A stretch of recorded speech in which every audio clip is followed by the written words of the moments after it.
每到深夜，健身器材上就会吊着一个怪东西，来回摇晃，看着像人，但又看不出腿在哪。大家决定白天再来，白天就看到一位大妈倒挂在上面，一动不动。小哥壮着胆子上前查看，大妈一句安宁哈撒哟，吓得小哥连连后退。大妈说自己在锻炼而已，问他多大年纪了，大妈说也没很大，今年72，每天都要倒立5个小时，说这种倒挂方式能锻炼全身，说着就展示了一遍，动作行云流水，这把旁边的大妈都看傻了。小哥歉歉地问有没有尝试过这种锻炼方式，大妈露出了一副关怀智障的眼神。大家找来4个小伙子和他 PK， 小伙子们信誓旦旦，根本不把大妈放在眼里。比赛才过了1分钟，有人就双腿不停颤抖，很快败下阵来，另一个还可以，足足坚持了2分钟才缴械投降，只有大妈还在一动不动地挂着，显得十分轻松。剩下的2个小伙继续挑战，没过2分钟也放弃了。即使在家里，大妈也不会停止锻炼，就这样倒立看电视。一旁的老伴已经见怪不怪了，做菜吃饭也要时刻劈叉来锻炼柔韧度，甚至在他70岁的那年还得到了瑜伽教练的证书，真的是有够疯狂。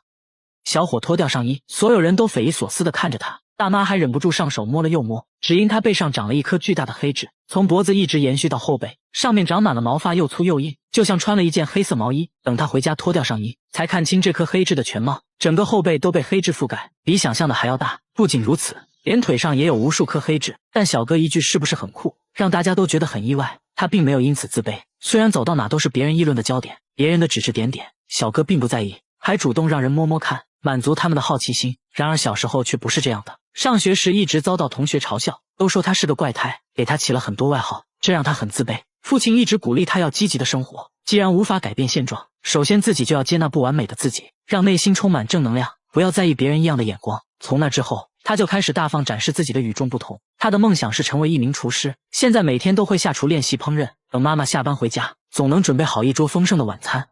짜장면 맛있다. 네가 하니까 맛있네. 당연가요. 앞으로 내가 해야 될 게 뭔가는요.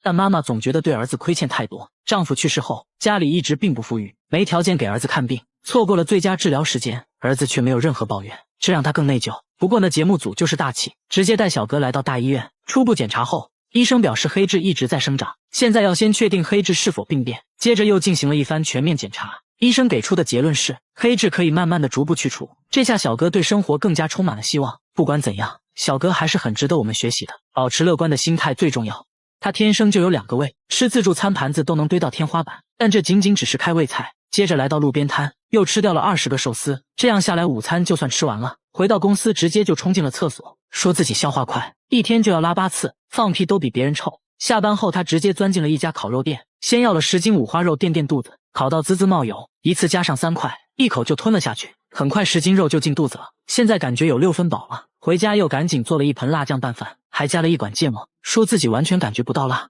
小哥表示之所以这么能吃呢，是因为自己天生就有2个胃，这怎么可能呢？大家带他来到医院，医生也不信，说从没听说过有2个胃的人。接着给他做了胃镜检查，医生的表情逐渐严肃起来，看起来他的胃确实和正常人不一样，好像真的有2个胃。接着又推他照 CT， 观察他的消化过程。当他吃下东西，胃部很快凸出来一大块。经过仔细分析，医生表示其实他并没有2个胃，只是他长期暴饮暴食，胃被撑大了1倍而已。为了健康必须要控制饮食，小哥也表示会慢慢改变饮食习惯。之后他就做起了美食博主，给大家传递起了健康的饮食理念。他每次吃饭都往没人吃的空碗里不停夹菜，还一直说着多吃点。记者看得一脸迷惑，男人说这是奶奶的位置，他正在屋里睡觉，来到卧室一看，奶奶竟然是一具干尸，但家人却坚持认为奶奶并没有死，只是睡着了而已。说13年前奶奶就咽气了，身体却没有腐烂，甚至散发出淡淡清香。虽然看起来好像一具干尸，但血管清晰可见，一颗痣上面的毛发还在长长，指甲也还在生长。他们甚至要定期给奶奶剪指甲，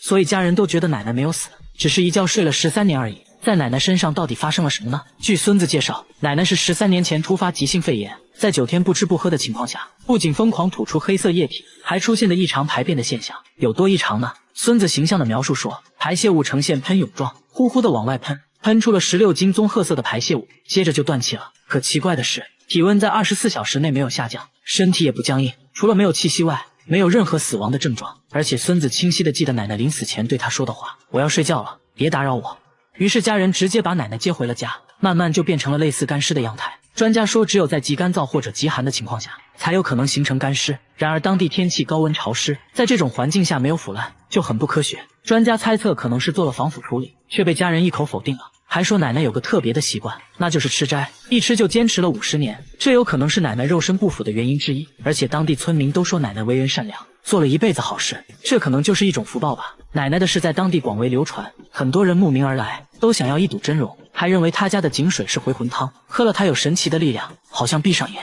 就能看见天堂。至于究竟是什么原因，专家最后也没有给出解释。在这个小区开窗户必须要戴上帽子，还要在规定时间内关好窗户，拉上窗帘，接着在阳台外再放上几只小老鼠。只因这小区外面有个怪东西，小区住户每次开窗前都很紧张，要先仔细观察一番，然后小心翼翼地开窗。有时为了安全，他们不得不戴上帽子，但还是被什么东西狠狠踹了一脚，帽子上都留下了重重的脚印，就好像被石头砸到一样。仔细一看，这东西竟然是只红隼，凶狠中透露着一丝沙雕。小区业主都不明白它为啥会不停地攻击大家，外面明明没有它的身影，只要一打开窗户，瞬间就会飞到你面前发起攻击，根本反应不过来，有时还会悬停在空中，恶狠狠地盯着大家，好像有什么深仇大恨一样。专家表示，红隼一般不会主动袭击人类，猜测附近一定有它在意的东西。大家安装摄像机仔细观察，果不其然，在空调外机附近还真发现了异常，这里面竟然有一窝小红隼。原来红隼妈妈把大家都当成了潜在威胁，所做的一切都是为了保护孩子。就在这时，又出现了另一只红隼，应该就是幼鸟的父亲。夫妻俩分工明确，爸爸负责出门找吃的，妈妈负责小家伙们的安全。小红隼胃口很大，每次抓来的食物都不够吃，爸爸只能不停地出门找食物。这时专家又发现了新问题，小红隼已经到了练习飞行的时候，却迟迟没有离巢，应该就是由于食物短缺，导致小红隼长得比较慢。为了让它们早点回归自然，大家决定给它们营造一个安心的环境，每天规定时间内就不在阳台晾衣服了，接着还给它们提供了充足的食物。红隼妈妈看到小老鼠，激动到不行，天上掉馅饼啊，这是一下叼走一个。果然一孕傻3年，抓到半空竟然被小老鼠挣脱了，还好凭借高超技艺在空中再次抓了回来。希望小红隼能赶快长大，早点学会飞行，回归自然。大白天他用一整块黑布把灯遮了起来，接着在地上撒了一大把红豆，让它分散到每个角落。之所以这么做，只因这天花板有点怪，狗狗不分昼夜地盯着天花板狂叫，叫声充满了恐惧，就算拿它最爱的食物也不能转移注意力，吃2口就要死死盯着天花板。这诡异现象是从1个月前开始的，当时爷爷去世了，他们参加完葬礼就搬到了这里。狗狗一到新家就表现得很反常，不分昼夜地对着天花板叫。有人说是爷爷跟到了家里，但主人根本不相信这些，他怀疑天花板上有什么小动物之类的，于是把热成像探头伸到天花板上一探究竟，结果并没有发现任何小动物，然后又怀疑是灯光导致的，接着用黑布把灯完全遮住。狗狗突然就不叫了，看来问题找到了。可还没过2分钟，狗狗再次叫了起来，实在没办法了，主人决定去楼上邻居家看看。敲了半天都没人开门，去物业一问，物业的回答让人大吃一惊，楼上根本就没有住人，这就有点诡异了。而且监控显示，狗狗晚上叫得更厉害，身体还不停颤抖，连主人都开始怀疑是不是真的有什么脏东西，他们是真的害怕了。于是找来了动物专家，专家观察片刻却笑了起来。专家说狗的听觉十分灵敏，可以听到人类听不到的声音，说天花板上一定有细微的噪音。接着拿仪器一测，果然有声音，31分贝相当于轻声说话的音量，这种声音人类是听不到的，但狗就可以听得很清楚。把声音放大后才听清，原来是公寓管道流水的声音。之所以狗狗反应这么激烈，是因为刚搬家，再加上狗狗对环境变化很敏感，才导致它不停地叫，并没有什么鬼魂。主人终于松了一口气，解决方法也很简单，录下这个声音，然后调高音量，反复放给狗狗听，期间再给它一些奖励，慢慢矫正认知，让它爱上这个声音。果然经过多次脱敏训练，狗狗不再乱叫，很快就睡着了。它是真的累了。母亲在荒漠搭建帐篷，用来圈养11岁的女儿，每天强制喂食30碗米饭，如果反抗就会被母亲绑起来，甚至还在食物里添加不明液体，说是对女孩好。记者看到都大吃一惊，之所以这么做都是因为当地有个奇葩习俗，以胖为美，这里大部分地区都很穷，女孩基本在15岁之前就结婚了，女儿尽快出嫁，意味着少一张嘴来养活，而且只有胖女孩才能嫁出去。虽然这个女孩才11岁，连她都觉得自己就应该快速长胖，赶紧嫁出去，这才是对家庭做贡献。母亲会专门搭建一个帐篷圈养女孩，他们的口号是管住腿张开嘴，目的就是长膘。她现在体重78斤，喂养结束后要达到160斤才算合格，整个过程一般需要持续好几个月。每天早上要先喝1盆加糖的骆驼奶，再吃掺了黄油的玉米糊。女孩需要2个小时内把所有的食物吃掉，大约摄入3000卡路里，相当于10碗米饭的热量。这仅仅只是早餐。记者翻开杂志，让女孩们了解其他国家美的标准。女孩看到苗条的模特都觉得不好看，说女人应该有肚子才好看，她们都坚持认为男人喜欢胖的。记者找到当地男人求证，男人说妻子越胖，在自己心中的地位越高。接着男人还对记者的身材评论了一番，说记者只是徒有虚表，身材不太行。很快到了午餐时间，这顿饭他们需要再摄入4000卡路里，再加上晚餐，他们就要吃够9000卡路里，这相当于30碗米饭的热量。记者决定亲自体验一下，和女孩吃一样的早餐，结果吃了1/3就吃不下了，只能出去散步消食。在采访过程中，记者还发现了更夸张的事，在另一个增肥营里面被喂养的女孩大多都在10岁以下，在这里用牛奶和燕麦喂养，目的是撑大女孩的胃，为之后的喂养做准备。女孩在监视下必须要吃完，有的女孩边吃边吐，母亲却并不在意，甚至会在食物里添加增肥的药物，吃了让人昏昏欲睡。记者看了下药品说明，大吃一惊，这分明就是违禁品，根本就不靠谱，但市场上却随处可见。据了解，这种药确实有增重效果，副作用同样严重，吃死人的例子也不在少数。即使这样，也不能阻止女孩继续服用。在以胖为美的毛里塔尼亚，为了满足这种病态的审美，女孩没有选择的权利属实悲哀。大妈38年没摘下过口罩，20多年的邻居都没见过她的脸，都说口罩下面的脸非常恐怖，看到就会做噩梦。只有她洗脸的时候才会临时摘掉一回，但从不照镜子，洗完脸就要赶紧戴上，到底是有多恐怖呢？大家想让大妈摘掉口罩也被拒绝了，即使和家人一起吃饭，也不会摘口罩，自己独自一人在卧室吃，家人都20年没见过她的脸了，就连女儿拍结婚照她都没有参加，因为拍照要求摘口罩。不仅如此，大妈走路还必须用手撑着眼皮，说这样才能看清东西。但大妈年轻时并不是这样的，到底发生了什么呢？经过长时间的跟踪拍摄，大妈也慢慢打开了心扉。原来她18岁就结婚了，婚后生下了4个孩子，但第5个孩子很不幸，出生就夭折了，这对她打击很大。慢慢的嘴巴变得不听使唤，舌头也变得僵硬起来，面部不受控制的扭曲，因为害怕吓到别人，从此就戴上了口罩。大妈鼓足勇气摘下口罩，可以看到她的牙齿都掉光了，牙龈都是外翻的。医生表示这情况就是心理原因导致的肌强直，失去孩子的痛苦让她悲伤过度，以至于严重影响到了身体健康。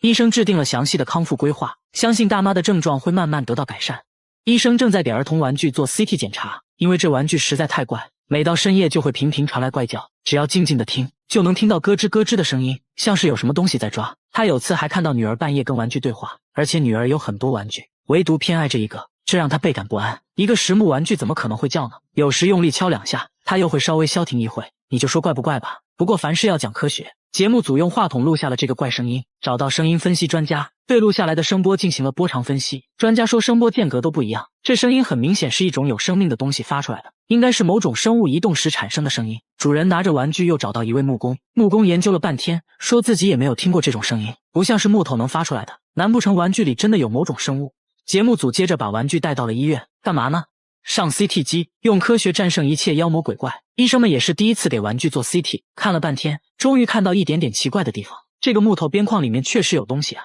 经过反复观察，医生确定这就是一只3厘米长的虫子，而且还发现了虫子吃木头的痕迹。锯开木头后，果然一头肥虫出现了，诡异声音就是虫子吃木头发出来的。看到这个东西，夫妻俩是想哭又想笑，原来都是他在搞鬼。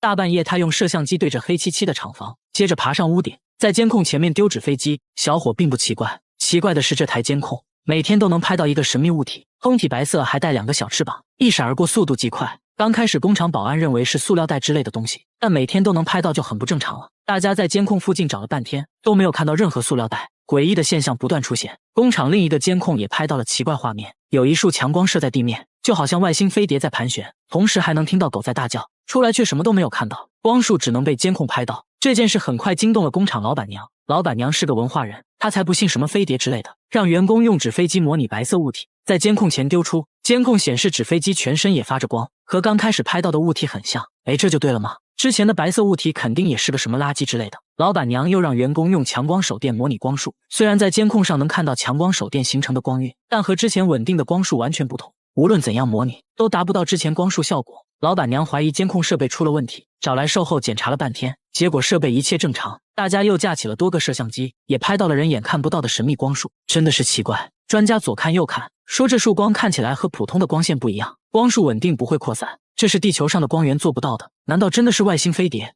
专家左思右想也找不到合理的解释，还真成了未解之谜。大叔睡觉要先在枕边放一根木棍，睡到半夜就拿木棍捅嗓子，起床后要先倒立10分钟。不仅如此，他一天还要喝20瓶可乐，走到哪喝到哪，也不是喜欢喝，而是不得不喝。喝可乐是为了缓解身体的奇葩反应，啥反应呢？大叔已经饱受打嗝困扰8年了，随时随地都会打，一旦开始就不会停止，这时候就必须要喝可乐，打嗝才会消停一会，但过不了多久又会重新打嗝，就连吃饭都没办法正常吞咽，刚吃2口就要去厕所吐掉，营养不良暴瘦了几10斤。他们也尝试过很多办法，妻子会趁他不注意猛拍后背，捏鼻子憋气，还尝试过喝醋。一番尝试下来，结果看来没什么用。大叔还听说过一个偏方，说喝尿很管用，于是他决定 그냥 생각만 하고 말았어요. 행복하더라고요. 这些方法里面就属喝可乐最管用，每次喝完都能消停半小时。出门在外没可乐怎么办呢？这也难不倒他，随便找根玉米干就往喉咙里捅，利用催吐来止嗝。这个方法虽然痛苦，但效果不错，所以晚上睡觉也要提前在枕头旁放一个痒痒挠，一打嗝就把它塞进嘴里。还不行的话，他会强迫自己喝高度白酒，靠着酒精的麻醉才能勉强入睡。医院也去过了，也没有检查出任何病理性的原因，医生认为是心理问题导致的。沟通下来才知道，原来8年前大叔和别人有过纠纷，当时闹得很厉害，大叔一气之下怒火攻心，也不知道怎么搞的，突然就开始打嗝了，从此就没再停下过。医生说了很多心理学原理，我也没听懂，简单来说就是一个偶发事件触发了一个强大的心理暗示，反正是最后在医生的帮助下，大叔终于恢复了正常。他只是张张嘴就把所有人吓到花容失色，因为他天生就有个长舌头，足足有10厘米，和朋友一对比，感觉比别人长1倍，舌头可以轻轻松松舔到鼻子，酸奶都比别人吃得快，不借助任何工具，杯底被舔得干干净净，狗见了都流泪。之所以有这么长的舌头呢，一方面是遗传，另一方面是经过他长期训练，舌头附近的肌肉很发达，能很好的控制舌头。经过测量，足足有10厘米，确实挺奇葩的。比他更夸张的是下面这位大姐，她全身没有骨头，把手固定在凳子上，她可以围着凳子转圈，正常人手臂只能转200度左右，她却能轻轻松松转360度，用圆规画圆也能一气呵成。不论是弹钢琴还是开车，一只手都游刃有余，然而他身体其他部位却非常僵硬，脚踝能转动的幅度很小，把腿绷直，双手也够不到地面。他觉得是因为自己手臂没有关节，所以才能旋转360度，这怎么可能呢？来医院一查，关节还是有的，只不过他的肩关节和肘关节活动范围比正常人大，所以才能进行360度旋转。他每天买菜却从来不吃，一到家就拿出了电钻，开始给蔬菜钻孔，把胡萝卜内部掏空后，又拿出刻刀在表面打孔，每一步都非常小心，搞得像是在做外科手术一样，一点点调整孔洞大小。这到底是在干嘛呢？他也不解释，拿起做好的胡萝卜吹了起来。哇哦！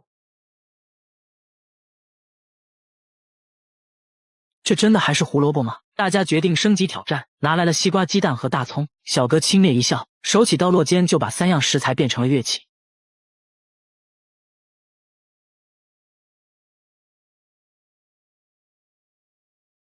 不仅如此，什么山药、西葫芦、土豆、西兰花都能被他吹出花来。虽然做乐器难不倒他，但现在有个问题，就是乐器的保鲜时间太短了，一旦粘了，音色就不纯正了，只能打成蔬菜汁喝掉。为此每天要不停买菜，买回来就要套上保鲜膜放冰箱，来保持蔬菜的新鲜度。现在他已经到了痴迷的程度，上班都要带着一袋新鲜洋葱，用一把美工刀就把洋葱变成了乐器，把同事看得赞叹不已。他出门随身拿着一把剪刀，见人就盯着别人的头发看。他并不是理发师，只是想要别人的一根头发，把头发固定住，接着又拿出微雕刻刀，这是要干嘛呢？他说要在头发丝上刻字，这不开玩笑吗？大叔也没回应，自顾自的比比划划，随后又给头发涂了一层白色的颜料，在显微镜下文字还真就显现出来了。5毫米长的头发丝上竟然密密麻麻刻了105个字。不仅如此，他还可以在沙粒上刻字，也能在5厘米的石板上写一部千字文，这可不是一件简单的事，他需要2年才能全部完成，期间要更换20多种刻刀，比硬币小很多的铁块上也能刻800多个字。大叔说在头发上刻字很考验人的耐性，刚开始就拿自己的头发练习，1年下来头发日渐稀疏，现在都是用别人的，和别人见面都是先看头发，黑长直是他的最爱，现在还开了头发展览，小朋友都看傻了。大叔目前只能在头发上写1行字，说希望以后可以在头发上画一幅清明上河图。他把一坨大便锁在了保险箱里，还说这大便价值100万，里3层外3层的打开，这不就是块石头吗？但他说这是金鱼的便便，名叫龙涎香，高档香水就是用这玩意做的，比黄金还要贵10倍，拿在手上明显比真正的石头要轻很多，闻起来还有种雨后的泥土味。难道真的是龙涎香？大便是在自家养鱼场发现的，他本来以为是块石头，随手扔水里竟然飘了上来，长这么大哪见过这情况？上网那么一查，和网上说的龙涎香非常像，这不一夜暴富了吗？朋友们都觉得这是真的，但村里老人表示，他们这地方根本就没出现过金鱼，哪来的金鱼大便啊？说再多都没用。接下来直接找专家，专家说龙涎香其实是金鱼体内的一种结石，非常稀有，可能100只金鱼里面都不一定有一个。接着对着大便一阵猛闻，还做了简单的测验，无论是颜色还是质地都非常符合，初步判断这可能就是龙涎香。接着对其取样化验，大叔满怀期待，离财富自由越来越近了。然而一番分析后，结果却显示这并不是龙涎香，只是一块在海上漂浮很久的塑料泡沫。大叔的宝贝瞬间一文不值，妻子安慰大叔，但大叔反手就撒了一波狗粮：“你才是我的臭宝呀！”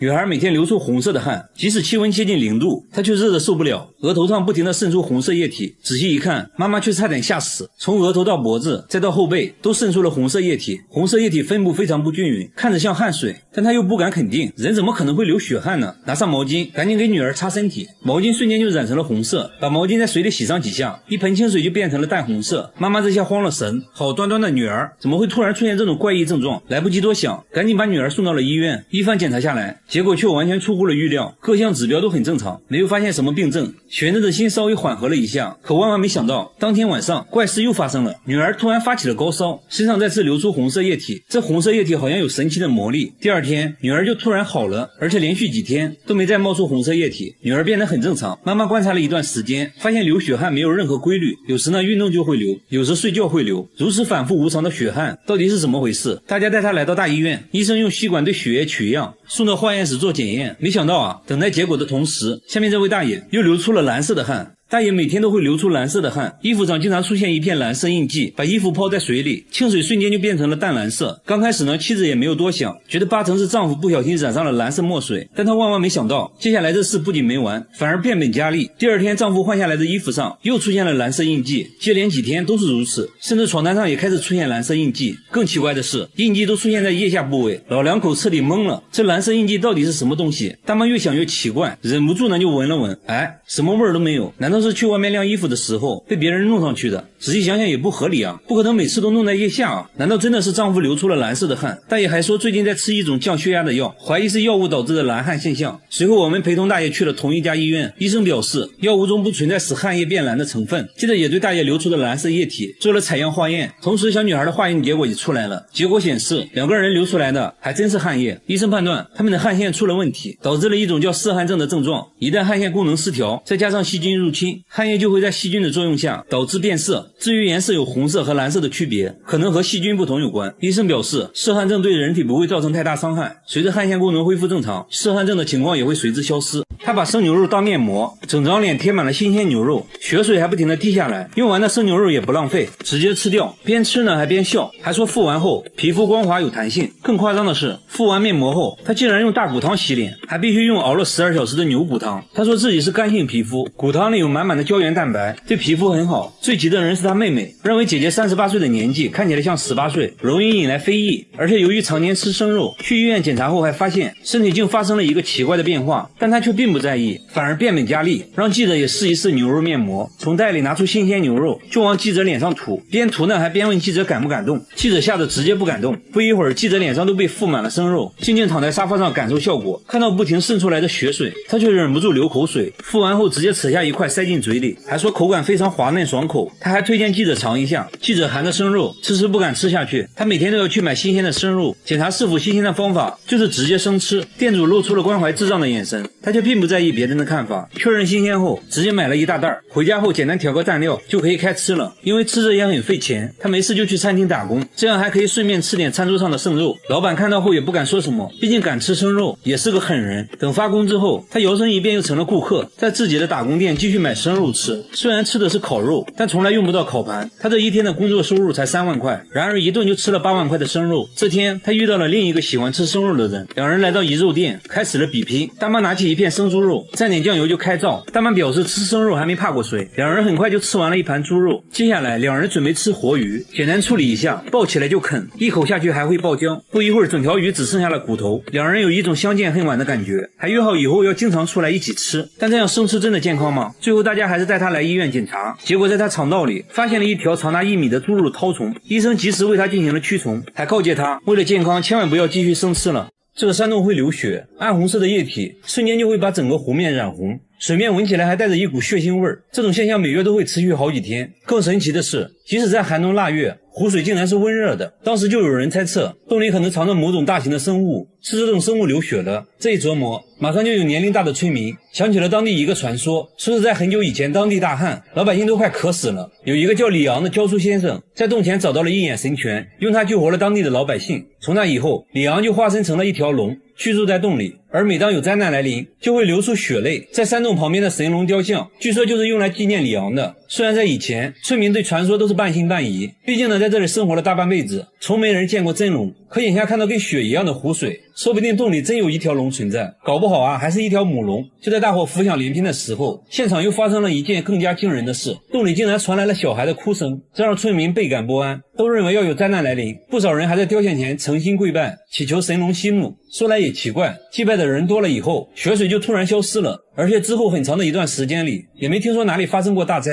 不过呢，还是有人不相信洞里有龙，他们还做了一个大胆的决定，进洞里一探究竟。随着船渐渐靠近洞口，水的颜色也越来越深，慢慢就变成了深红色。越往里走，心里越发毛，一路上小心翼翼，生怕惊动了怪物，但真是怕什么来什么。他们刚进入洞穴深处，就看到水面上突然闪过一个黑色影子，两人吓得落荒而逃。不久后，洞穴里再次流出血水，关于洞穴的流言又传开了，不少人言之凿凿，说这洞穴里肯定有龙。眼看这事越来越离谱，当地政府看不下去了，请来了地质专家。说来也怪，专家来了之后，他居然就不流血了，没有血水，只能先检测一下湖水。检测结果显示，湖水中的铁离子含量异常高。专家认为，虽然湖水是从这洞里流出来的，那就要去洞里找原因。于是专家一行人坐船进入洞穴。随着他们不断深入，专家发现有一块岩壁的颜色明显发红，与其他岩壁一对比，那就更显眼了。用手在这块岩壁上轻轻搓了搓，竟然把岩壁上的红色物质搓了下来，而把红色物质放入水中，清水立刻就变成了血水。专家研究了半天，说这个红色物质就是氧化铁，俗称铁锈，